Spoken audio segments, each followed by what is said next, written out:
ई सामग्री का विकास बाय विवेक SRIVASTAVAGYANPUR, Bhadohi, UP.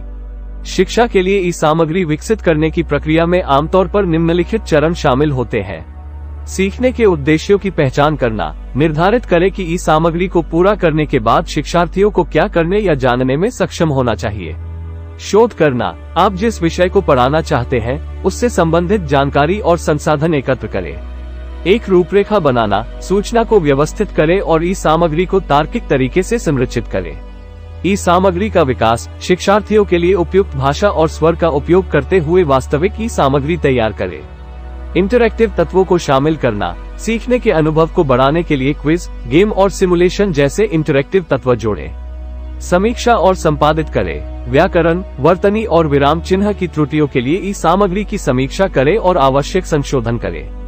परीक्षण और मूल्यांकन, शिक्षार्थियों के एक नमूना समूह के साथ ई सामग्री का परीक्षण करें और अंतिम रूप देने से पहले आवश्यक संशोधन करने के लिए प्रतिक्रिया एकत्र करें। ई सामग्री प्रदान करना, ई सामग्री को लर्निंग मैनेजमेंट सिस्टम LMS या अन्य प्लेटफॉर्म के माध्यम से वितरित करें जहां शिक्षार्थी इसे आसानी से एक्सेस कर सके। शिक्षा के लिए ई सामग्री बनाते समय दर्शकों, सीखने के उद्देश्यों और इंटरैक्टिव तत्वों को ध्यान में रखना महत्वपूर्ण है। ई सामग्री आमतौर पर इलेक्ट्रॉनिक सामग्री या सामग्री को संदर्भित करता है जिसे डिजिटल रूप से बनाया और वितरित किया जाता है। इसमें कई प्रकार के प्रारूप शामिल हो सकते हैं, जैसे पाठ, चित्र, ऑडियो और वीडियो। ई सामग्री के कुछ उदाहरणों में शामिल हैं 1 ऑनलाइन पाठ्यक्रम और ट्यूटोरियल, 2 सोशल मीडिया पोस्ट और इन्फोग्राफिक्स, 3 पॉडकास्ट और वेबिनार, 4 लेख और ब्लॉग पोस्ट, 5 ई किताबें और श्वेत पत्र, 6 स्टेम शिक्षा। ई सामग्री विभिन्न उद्देश्यों के लिए बनाई जा सकती है, जैसे किसी उत्पाद या सेवा को सूचित करना, शिक्षित करना, मनोरंजन करना या प्रचार करना। इसे विभिन्न चैनलों जैसे वेबसाइटों, सोशल मीडिया, ईमेल और मोबाइल ऐप के माध्यम से वितरित किया जा सकता है। ई सामग्री विकसित करने के लिए लेखन, डिजाइन और विपणन जैसे कौशलों के संयोजन की आवश्यकता होती है। ई सामग्री बनाते समय दर्शकों, उद्देश्य और खोज इंजन अनुकूलन को ध्यान में रखना महत्वपूर्ण है। 1 ऑनलाइन पाठ्यक्रम और ट्यूटोरियल। ऑनलाइन पाठ्यक्रम और ट्यूटोरियल ई सामग्री के रूप है जिनका उपयोग किसी विशिष्ट विषय या कौशल पर लोगों को शिक्षित और प्रशिक्षित करने के लिए किया जा सकता है। वे स्वगति वाले हो सकते हैं या नियमित पाठ और असाइनमेंट के साथ एक निर्धारित कार्यक्रम हो सकता है। ऑनलाइन पाठ्यक्रम आमतौर पर ट्यूटोरियल की तुलना में अधिक व्यापक और संरचित होते हैं। उन्हें विभिन्न स्वरूपों के माध्यम से वितरित किया जा सकता है, जैसे कि वीडियो व्याख्यान, क्विज और इंटरैक्टिव गतिविधियां। उनमें क्विज या परीक्षा जैसे आकलन भी शामिल हो सकते हैं, जो सामग्री के बारे में शिक्षार्थी की समझ को मापने में मदद करते हैं। दूसरी ओर, ट्यूटोरियल छोटे होते हैं और एक विशिष्ट कौशल या अवधारणा को पढ़ाने पर अधिक केंद्रित होते हैं। उन्हें विभिन्न स्वरूपों में वितरित किया जा सकता है, जैसे पाठ, वीडियो, ऑडियो और इंटरैक्टिव गतिविधियां। वे अक्सर एक अधिक व्यापक पाठ्यक्रम के पूरक के रूप में या एक विशिष्ट कौशल को जल्दी से सीखने के तरीके के रूप में उपयोग किए जाते हैं। Video editing software, screen recording software और लर्निंग मैनेजमेंट सिस्टम LMS जैसे विभिन्न टूल्स और सॉफ्टवेयर का उपयोग करके पाठ्यक्रम और ट्यूटोरियल दोनों बनाए जा सकते हैं। उन्हें विभिन्न चैनलों जैसे वेबसाइटों, मोबाइल ऐप और सोशल मीडिया प्लेटफॉर्म के माध्यम से वितरित किया जा सकता है। ई पुस्तकें या इलेक्ट्रॉनिक पुस्तकें पारंपरिक मुद्रित पुस्तकों के डिजिटल संस्करण है जिन्हें कंप्यूटर, टैबलेट और ई रीडर जैसे विभिन्न उपकरणों पर पढ़ा जा सकता है।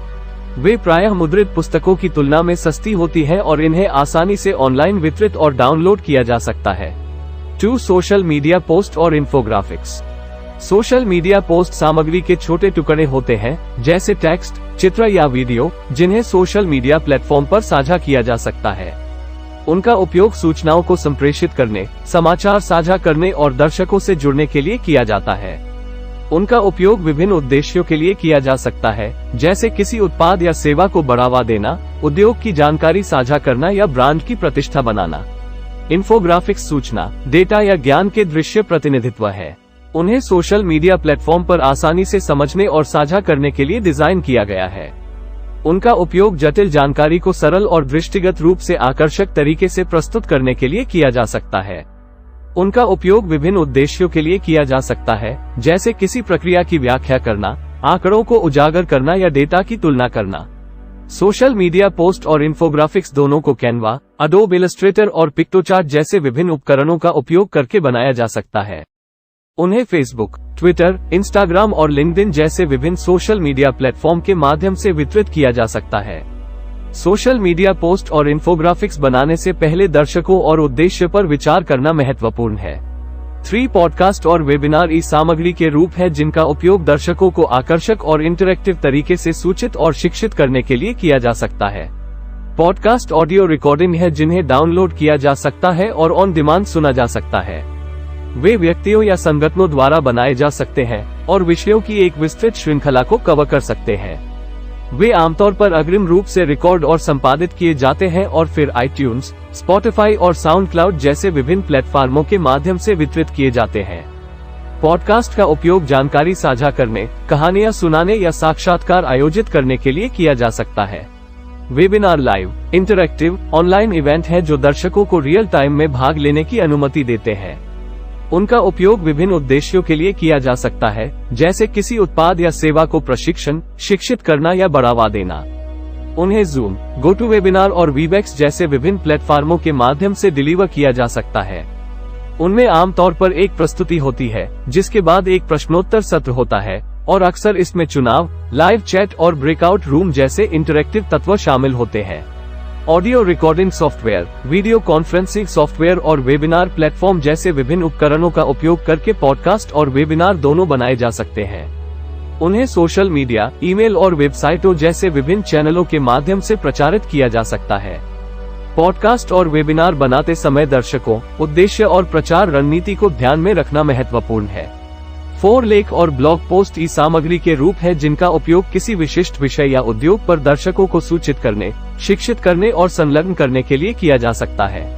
लेख लिखित टुकड़े होते हैं जिन्हें विभिन्न स्वरूपों में प्रकाशित किया जा सकता है, जैसे समाचार पत्र, पत्रिकाएं और ऑनलाइन प्रकाशन। वे पत्रकारों, विशेषज्ञों या उद्योग के पेशेवरों द्वारा लिखे जा सकते हैं और विषयों की एक विस्तृत श्रृंखला को कवर कर सकते हैं। वे आमतौर पर ब्लॉग पोस्ट की तुलना में अधिक औपचारिक और गहन होते हैं। ब्लॉग पोस्ट लिखित टुकड़े होते हैं जो एक ब्लॉग पर प्रकाशित होते हैं, जो एक वेबसाइट या वेबसाइट का अनुभाग होता है जहां कोई व्यक्ति या संगठन किसी विशिष्ट विषय या उद्योग के बारे में लिखता है।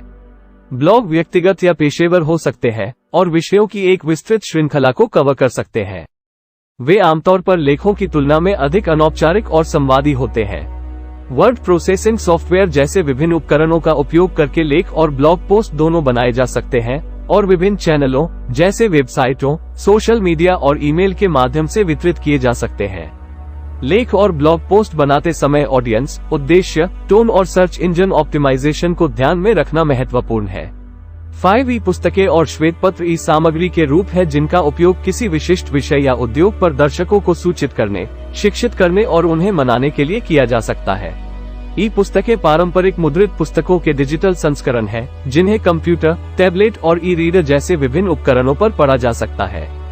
वे विषयों की एक विस्तृत श्रृंखला को कवर कर सकते हैं और मनोरंजन, शिक्षा या स्वयं सहायता जैसे विभिन्न उद्देश्यों के लिए उपयोग किए जा सकते हैं। वे प्रायः मुद्रित पुस्तकों की तुलना में सस्ती होती है और इन्हें आसानी से ऑनलाइन वितरित और डाउनलोड किया जा सकता है। दूसरी ओर, श्वेतपत्र गहन, सूचनात्मक रिपोर्ट है जिनका उपयोग किसी विशिष्ट विषय या उद्योग पर दर्शकों को शिक्षित करने के लिए किया जाता है। वे आमतौर पर व्यवसायों, संगठनों और सरकारी एजेंसियों द्वारा सूचनाओं को साझा करने और दर्शकों को एक विशेष कार्रवाई करने के लिए राजी करने के लिए उपयोग किए जाते हैं। श्वेतपत्र अक्सर ई पुस्तकों की तुलना में अधिक औपचारिक और तकनीकी होते हैं और इसका उपयोग B2B संदर्भ में किया जा सकता है, उदाहरण के लिए एक नया उत्पाद पेश करने के लिए या एक नई तकनीक पर विवरण प्रदान करने के लिए। वर्ड प्रोसेसिंग सॉफ्टवेयर जैसे विभिन्न उपकरणों का उपयोग करके ई पुस्तकें और श्वेतपत्र दोनों बनाए जा सकते हैं और विभिन्न चैनलों जैसे वेबसाइटों, सोशल मीडिया और ईमेल के माध्यम से वितरित किए जा सकते हैं। ई पुस्तकें और श्वेतपत्र बनाते समय दर्शकों, उद्देश्य, टोन और स्वरूपन को ध्यान में रखना महत्वपूर्ण है। 6 स्टेम शिक्षा।